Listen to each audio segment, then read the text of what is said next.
Salut à tous, c'est Eddy. Alors aujourd'hui, tuto Topaz. J'ai décidé de vous faire un petit tuto. On va le faire assez rapidement ici pour vous montrer comment on peut utiliser Topaz avec les ajustements pro sur un full process du début à la fin. Je vais vous montrer sur quelques clics comment on peut, comment dirais-je, développer une photo de manière ordinaire, c'est-à-dire le process normal. Et on va aller un petit peu plus loin aussi sur la manière artistique. Donc en deux plans, on peut faire le développement ordinaire comme je vais vous montrer ici, avec des ajustements basiques mais également des ajustements pro.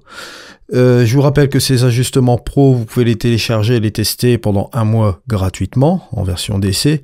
Je vous laisse le soin d'aller voir sur mes liens affiliés qui sont en dessous ou également sur mon site internet.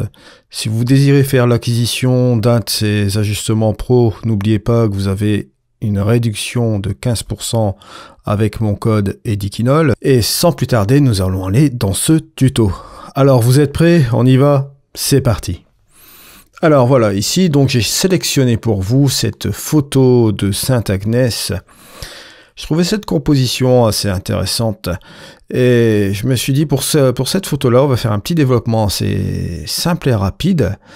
Mais vous allez voir qu'il n'est pas trop mal. Bon, ici, je suis en basique ajustement. Bon, il a activé la version de départ de cette photo.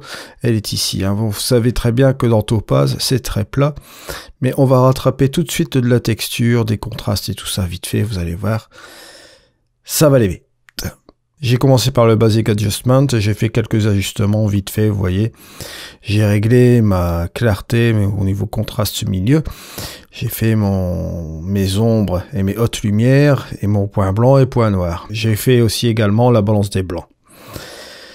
Voilà, donc ça a été pour le premier point de départ, c'est le Basic Ajustement. Là, pour ma fois qui est gratuit en premier. Vous voyez sur ma courbe qu'il y avait encore de l'espace ici. Et là, ce que j'ai fait, c'est que j'ai rajouté directement du précision contraste. Vous allez voir directement là. Vous voyez la petite différence entre avant le contraste et après. On a retrouvé déjà une image un petit peu plus péchue par rapport à la chose de départ. Et là, regardez déjà par rapport à l'original. On a rattrapé déjà pas mal, hein. Vous pouvez constater, c'est déjà pas mal comme ça. Ensuite, ce que j'ai fait, c'est que j'ai appliqué le filtre de Dehaze. Voilà. J'ai appliqué, bon là, pas compliqué, hein, en puissance 0.37. Et ensuite, vous avez la possibilité même de supprimer les artefacts, s'il y a des artefacts qui sont aussi vraiment très intéressants. Ensuite, j'ai appliqué un HSL sur la couleur jaune. Vous voyez l'avantage avec bien sûr Topaz, c'est que vous voyez les zones que où vous allez interagir. Là, en l'occurrence, j'ai agi sur la couleur. J'ai pris la zone jaune et j'ai interagi un petit peu sur la saturation des jaunes et la lumière. J'ai rajouté plus de lumière sur les jaunes. Vous allez voir par rapport donc au avant. Là, on a le avant. Et ici, le après. Vous voyez une petite différence au niveau des couleurs là. Ensuite, j'ai appliqué le Sharpen.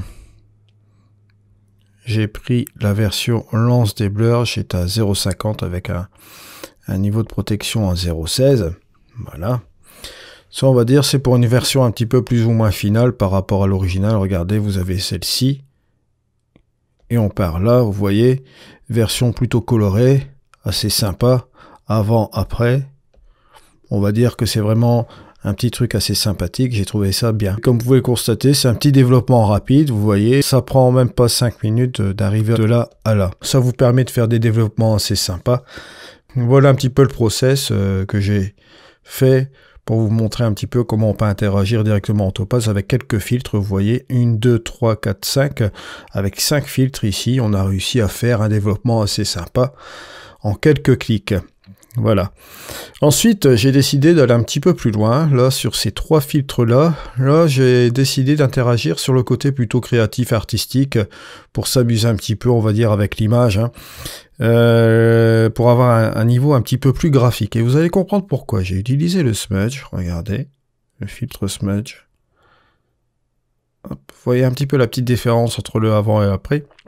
Ça vous fait quelques petits dessins, là, quelques petites vagues, là. Et je trouve ça assez sympa. Regardez, je l'enlève, je le mets, vous voyez. Ce que j'ai fait dans ce filtre, j'ai rajouté une petite puissance ici, mais au lieu de l'étendre de ce côté-là, je l'ai utilisé en sens inverse. Voilà. Après, j'ai appliqué une texture, vous allez voir. Texture toute bête, hein. Voilà, comme ceci. Pour faire une espèce de tableau vieilli, un peu là, comme ceci. Et là, au niveau de cette texture, j'ai un petit peu monté la transparence à 0,72, 0,72. Et en fait, pour faire une finalité, vous allez voir, c'est tout bête. J'ai rajouté un cadre, voilà, un cadre comme ceci. Toujours possibilité avec Topaz de développer une photo de manière, on va dire, ordinaire. Et on peut aller plus loin aussi pour faire de manière plus graphique, plus artistique.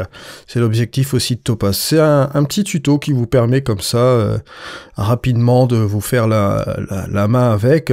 Sur Topaz Studio, j'ai fait une formation aussi complète. Je vous invite à aller la voir. Il me reste encore à traiter les masques de fusion. Bon, je les avais traités déjà sur Luminar 3.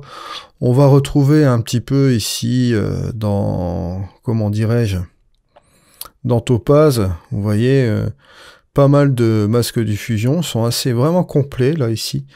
On retrouve un petit peu plus ou moins ceux de Photoshop. On en reviendra une fois sur ces masques de fusion aussi dans Topaz. Mais enfin, gardez à l'esprit pour cette fois-ci, si on enlève ici l'effet créatif, voilà, le Sharpen, il faut que je le laisse, pardon.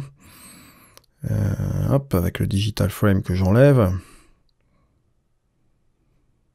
Voilà, on a une image, on va dire, sans la partie créative qui est ici.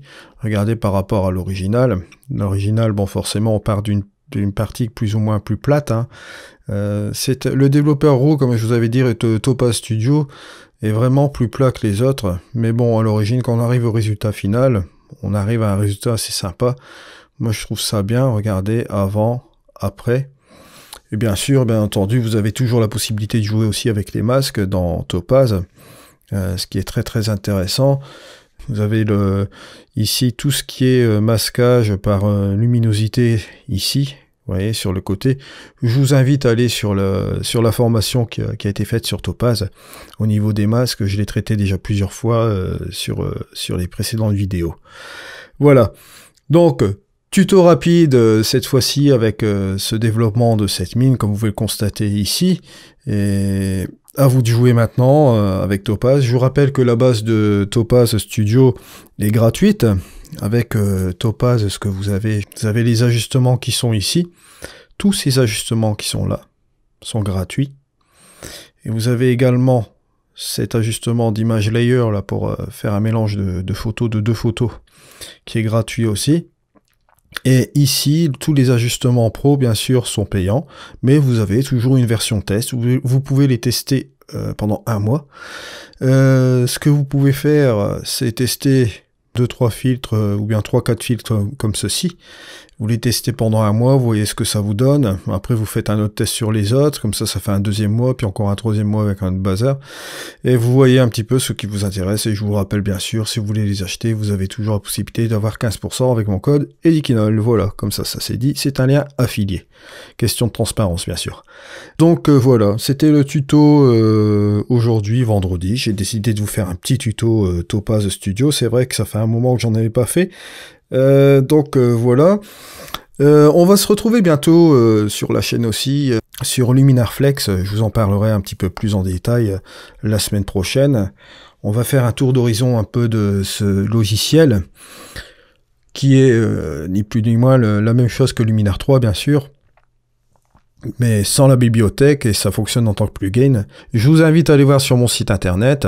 Je vous dis une bonne fin de semaine, un bon week-end. C'était Eddy sur Topaz. Allez, au revoir.